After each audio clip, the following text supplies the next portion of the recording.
Hello friends, आज हम बात करेंगे ज्योग्राफी के एक टॉपिक के बारे में जो आजकल काफ़ी न्यूज़ में चल रहा है, that is heat waves. Heat waves क्या होती हैं, ये कैसे जनरेट होती है और इंडिया के ऊपर इसका क्या फ़र्क पड़ता है, इसके बारे में हम बात करेंगे। ठीक है, तो सबसे पहले जान लेते हैं कि हीट वेव क्या है और किस टेम्परेचर को, या अगर कितना किसी लोकेलिटी का टेम्परेचर अगर इंक्रीज़ हो जाए तो उसे हीट वेव कहा जाता है। तो सबसे पहले देख लेते हैं, अ रीजन और locality is considered to be under the influence of heat wave if the maximum temperature reaches और exceeds 40 degree Celsius in the plains और 30 डिग्री सेल्सियस इन हिली रीजन्स। मतलब कि अगर किसी भी जगह पे, किसी भी एरिया में, यदि वो प्लेन है तो वहाँ का टेम्परेचर अगर 40 डिग्री सेल्सियस से ज़्यादा बढ़ जाए किसी एक दिए गए समय के दौरान, और हिली एरियाज़ में, पहाड़ों में यदि टेम्परेचर 30 डिग्री सेल्सियस से ज़्यादा बढ़ जाए तो हम कंसीडर करते हैं कि वहाँ पे हीट वेव की स्थिति पैदा हो चुकी है। तो हीट वेव क्या है? जब कहीं भी किसी भी जगह में बहुत ज़्यादा गर्मी आपको महसूस होने लग जाए तो आप समझ सकते हैं कि वहाँ पे हीट वेव्स चल रही है। ठीक है, तो आजकल आपको पता है कि इंडिया के अंदर काफ़ी दिनों से ये फिनोमिना हमको देखने को मिल रहा है, मार्च से ही ये फिनोमिना चल रहा है। तो इसको थोड़ा सा कवर करना ज़रूरी बन जाता है आपके बहुत सारे एग्जाम्स के पॉइंट ऑफ व्यू से। ठीक है, दूसरा, ओवर द कोस्टल रीजन्स, मतलब जहाँ पे ओशियन है, जहाँ पे ओशियन के साथ हमारा बॉर्डर लगता है, उन एरियाज़ में यदि टेम्परेचर 37 डिग्री से ऊपर चला जाए तो आपकी हीट वेव की स्थिति पैदा हो जाती है। तो आपको ये टेम्परेचर याद रखने की ज़रूरत है। 40 degrees in case of plains, 30 degrees in case of hilly areas and 37 degrees in case of coastal areas. ठीक है, तो ये रहा हमारा हीट वेव की डेफिनेशन। अब इसके बाद हमारा जो IMD है, इंडियन मेटियोरोलॉजिकल डिपार्टमेंट, जो हमारी क्लाइमेट से रिलेटेड इन्फॉर्मेशन हमको प्रोवाइड करता है, वो क्या कहता है इस बारे में, ये भी देख लेते हैं। ये कहता है कि when the maximum temperature ranges between 4.5 and 6 degree the IMD declares a heat wave. मतलब यदि किसी एक पर्टिकुलर टाइम पे, मान लीजिए मई 2020 में चंडीगढ़ का टेम्परेचर लगभग 35 डिग्री सेल्सियस था, और मई 2021 में ये टेम्परेचर बढ़ के 35 से 40 डिग्री सेल्सियस हो गया। मतलब 5 डिग्री की बढ़ोतरी है पिछले साल से। तो इस एरिया को हम हीट वेव की इन्फ्लुएंस के अंदर कवर करते हैं। ठीक है, तब कहा जाता है कि इस एरिया के अंदर हीट वेव आ चुकी है। ठीक है, फॉर एग्जांपल यहाँ लिखा है, if the normal temperature of a locality should be 40 degrees and the actual recorded temperature is 45 degrees, the locality is under heat wave. मतलब अगर किसी एरिया का, यहाँ पे देखिए लुधियाना 48 डिग्री सेल्सियस है, मतलब यहाँ पे अगर नॉर्मल टेम्परेचर इस टाइम पे 42 डिग्री सेल्सियस होना चाहिए था, बट ये 48 डिग्री सेल्सियस हमें दिखा रहा है, तो इसका मतलब है लुधियाना हीट वेव्स के अंडर है। इसके बाद नेक्स्ट बात करते हैं, कुछ एरियाज़ यहाँ पे दिए गए हैं जो कि हीट वेव के इन्फ्लुएंस में। अब देखिए यहाँ पे 38 डिग्री सेल्सियस इन एरियाज़ के अंदर आपका टेम्परेचर रहता है। ठीक है, ये 44 तक चला जाता है, ये कुछ लाइट कलर का, और ये 50 डिग्रीज तक आपका टेम्परेचर पहुँच जाता है, जैसे ये है। ठीक है, तो नेक्स्ट हम बात करते हैं, अब बात आई हीट वेव की, हम बात कर चुके हैं, अब बात आती है सीवियर हीट वेव की। हीट वेव से भी जो अधिक खतरनाक स्थिति है, जब ज़्यादा ही ज़्यादा टेम्परेचर इंक्रीज हो जाता है, उसे कहा जाता है सीवियर हीट वेव। देखिए, severe heat waves is declare when the recorded maximum temperature of a locality departure from normal is over 6.4 degree Celsius. मतलब पिछले साल वहाँ का टेम्परेचर था 40 डिग्री सेल्सियस, जो वहाँ का लगभग एवरेज टेम्परेचर है कि भाई मार्च में यहाँ का टेम्परेचर 40 डिग्री सेल्सियस रहेगा, बट इस साल वहाँ का टेम्परेचर 47 डिग्री सेल्सियस है उसी महीने के अंदर। तो इसे कहा जाता है सीवियर हीट वेव। ठीक है, तो इसका भी ध्यान रखना कि सीवियर हीट वेव क्या होता है। अगर 5 to 6.4 तक यदि आपका टेम्परेचर बढ़ जाए तो उसे कहा जाता है हीट वेव, और यदि 6.4 डिग्री सेल्सियस से टेम्परेचर आपका ज़्यादा ऊपर चला जाए तो उसे कहा जाता है सीवियर हीट वेव।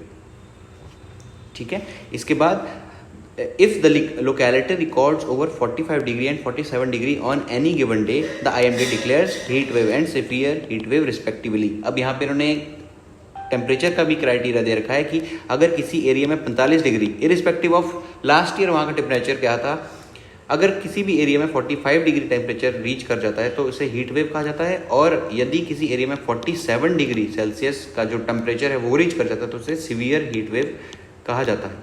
ठीक है, next, in India heat waves occur from March to June. Very important, आपका हीट वेव मार्च से शुरू हो जाता है और ये जून तक चलता है। ठीक है, इन मंथ्स के बीच में आपकी हीट वेव्स हमें देखने को मिलती है, और ओकेजनली इन जुलाई, कभी कभी जुलाई में भी देखने को मिल जाती है। ठीक है, and the peak heat wave events have been reported in the month of May. तो इस महीने आपको बहुत ज़्यादा हीट वेव्स देखने को मिलेंगी जहाँ पे भी आप रहते हैं। ठीक है, स्पेशली इन एरियाज में जो डार्क रेड कलर से इस मैप पे दिखाए गए हैं, मतलब northern India, western northern India and central India, in areas में आपको ज़्यादा हीट वेव्स दिखाई देंगे। ठीक है, नेक्स्ट हम बात करते हैं व्हाट कॉजेज हीट वेव्स, कि भाई क्या, किस वजह से ये हीट वेव होता है, क्या वो जियोग्राफिकल फिनोमिना है। ये हमारे लिए बहुत ज़्यादा इंपॉर्टेंट है कि कौन सा जियोग्राफिकल फिनोमिना है जिस वजह से हीट वेव्स आती है। ठीक है, ये कहता है कि heat waves are generally the result of trapped air. यदि किसी एरिया के अंदर हवा जो है वो ट्रैप हो जाए। अब हवा कब ट्रैप होगी, ये होगा प्रेशर डिफरेंसेस के कारण। ठीक है, they occur when a system of high atmospheric pressure moves into an area and lasts 2 or more days. अब अगर किसी एरिया में हाई टेम्परेचर हो, फॉर एग्जांपल यहाँ इंडिया का एग्जांपल ले लेते हैं, ये वाला एरिया देखो यहाँ पे बताया गया है। ठीक है, यहाँ पे क्या हुआ, बहुत ज़्यादा धूप पड़ी, धूप पड़ने से क्या होगा, यहाँ की जो एयर है वो क्या होगी, गर्म हो जाएगी, गर्म होने के बाद वो ऊपर उठेगी। ठीक है, बट अगर इस एरिया में आसपास के सराउंडिंग एरिया में भी लगभग सेम टेम्परेचर है। देखो, विंड कब मूव करती है, जब किसी हाई प्रेशर वाले जोन से लो प्रेशर वाले जोन की तरफ एयर की मूवमेंट हो। अब हाई प्रेशर वाला जोन कब बनेगा, जब वहाँ पे टेम्परेचर का डिफरेंस हो। ठीक है, ये बेसिक ज्योग्राफिकल फिनोमिना है। जब भी मान लो किसी ए एरिया में टेम्परेचर है 30 डिग्रीज और किसी बी एरिया में टेम्परेचर है 45 डिग्रीज, तो ये 45 डिग्रीज वाले एरिया में जो एयर है वो गर्म हो जाएगी और ऊपर उठेगी, और इस 30 डिग्री वाले एरिया से यहाँ एयर मूव करना शुरू कर जाएगी, क्योंकि यहाँ पे क्या हुआ, एयर गर्म हुई, ऊपर उठी, और यहाँ पे एक वैक्यूम बन गया, मतलब एयर आने के लिए यहाँ पे जगह बन गई। तो यहाँ से क्या है, आसपास के एरिया से यहाँ पे एयर आना शुरू हो जाएगी। अब देखो दूसरा सिनेरियो देखते हैं, ए और बी, वही यहाँ पे 40 डिग्री टेम्परेचर, यहाँ पे भी 40 डिग्री टेम्परेचर। तो क्या होगा, क्या कहीं पे एयर मूव कर पाएगी, बिल्कुल भी नहीं कर पाएगी, क्योंकि टेम्परेचर डिफरेंस नहीं होगा, तो प्रेशर ग्रेडियंट नहीं बन पाएगा। तो क्या होगा, दोनों जगह पे हाई प्रेशर रहेगा और एयर मूव नहीं कर पाएगी। तो 2 से 3 दिन तक जब ये एयर मूव नहीं कर पाती है तो हवा नहीं चलती और टेम्परेचर जो है वो राइज करना शुरू कर जाता है किसी एक एरिया के अंदर।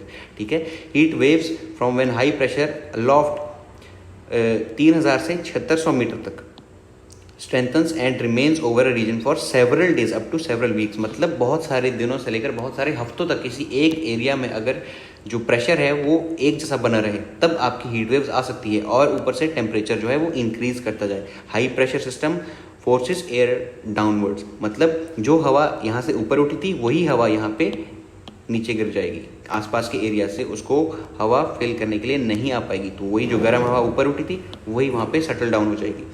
That this force prevents air near the ground from rising. अब क्या हुआ, यहाँ पे बहुत ज़्यादा हाई प्रेशर है, तो क्या होगा, तो आसपास के एरिया से हवा नहीं आ पाएगी, और जो हाई प्रेशर लग रहा है यहाँ पे, इस वजह से जो यहाँ पे हवा ऊपर उठी थी वही नीचे गिर जाएगी उस जगह पे। तो मतलब जो गर्म हवा थी वो यहाँ पे सेटल हो जाएगी इस एरिया के साथ। ठीक है, इसके बाद the sinking air acts like a cap, it traps warm ground air in place. ये वो बहुत इंपॉर्टेंट है, मतलब जो हवा ऊपर उठ के नीचे गिर रही है प्रेशर की वजह से, वो एक ऐसा डोम बना देती है किसी एक एरिया के ऊपर, मतलब वहाँ पे कोई बाहर से हवा एंटर नहीं कर पाएगी और वहाँ पे जो एयर सर्कुलेशन है वो नहीं हो पाएगी। इस वजह से क्या होगा, आपका हीट वेव जनरेट हो जाएगी, मतलब आपका किसी एरिया का टेम्परेचर बहुत ज़्यादा बढ़ जाएगा। अब हम देखते हैं कि कौन कौन से स्टेट्स हैं जो सबसे ज़्यादा इफेक्ट होते हैं। इसमें देखो Punjab, Haryana, Delhi, Uttar Pradesh, Bihar, Jharkhand, West Bengal, Orissa, Madhya Pradesh, Rajasthan, Gujarat, Vidarbha, Karnataka, Andhra Pradesh, Telangana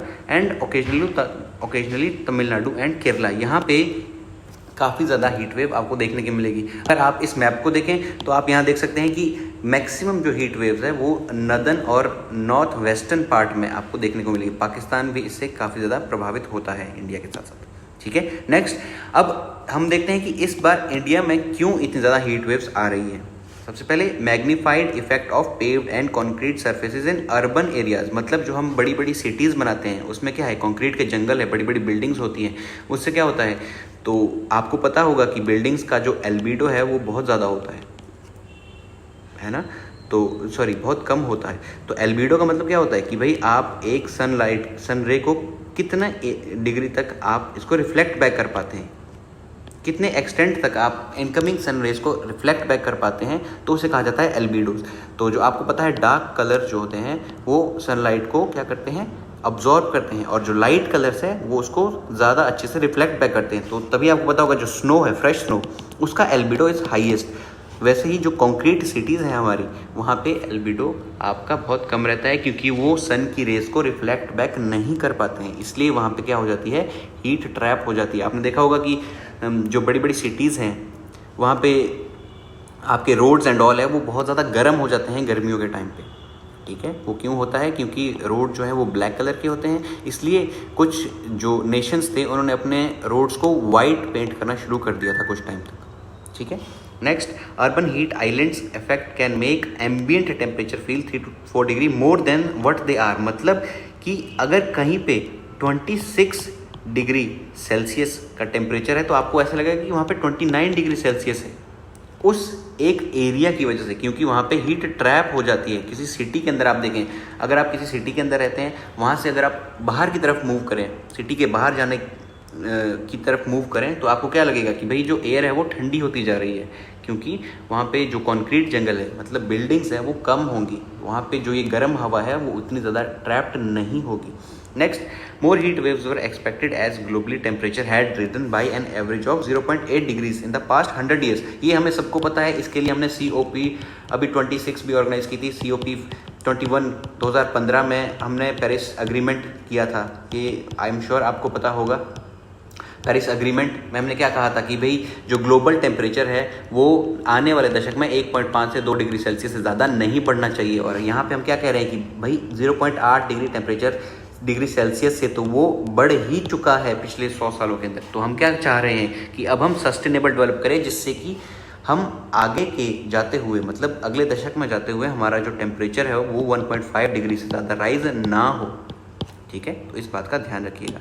next point, higher daily peak temperatures and longer more intense heat waves are becomingly increasingly frequent globally due to climate change. ये हमें सबको पता है जी कि क्लाइमेट चेंज से क्या फ़र्क पड़ रहा है, तो जो हीट वेव्स हैं वो मोर फ्रीक्वेंट होती जा रही हैं, बहुत ज़्यादा फ्रीक्वेंट होती जा रही हैं। Next, high intensity of UV rays in medium high heat wave zone, ये भी हमें पता है। अल्ट्रावायलेट रेज, ओजोन लेयर, अगर ये कम हो जाएगा या थिन हो जाएगा तो इससे क्या होगा, हमारी हीट वेव्स और ज़्यादा इंटेंसीफाई हो जाएंगी। ठीक है, तो एक बार इसको रिवाइज कर लेते हैं। क्या रहता है, हीट वेव्स का मतलब है जब किसी भी एरिया के अंदर जो टेम्परेचर है वो इंक्रीज़ हो जाए 5 to 6.4% से ज़्यादा, 4.5 to 6.4 डिग्री सेल्सियस से ज़्यादा अगर किसी भी एरिया के अंदर टेम्परेचर इंक्रीज़ होता है किसी भी गिवन टाइम पीरियड के अंदर, तो उसे कहा जाता है हीट वेव। ठीक है, तो आज के लेक्चर में बस इतना ही।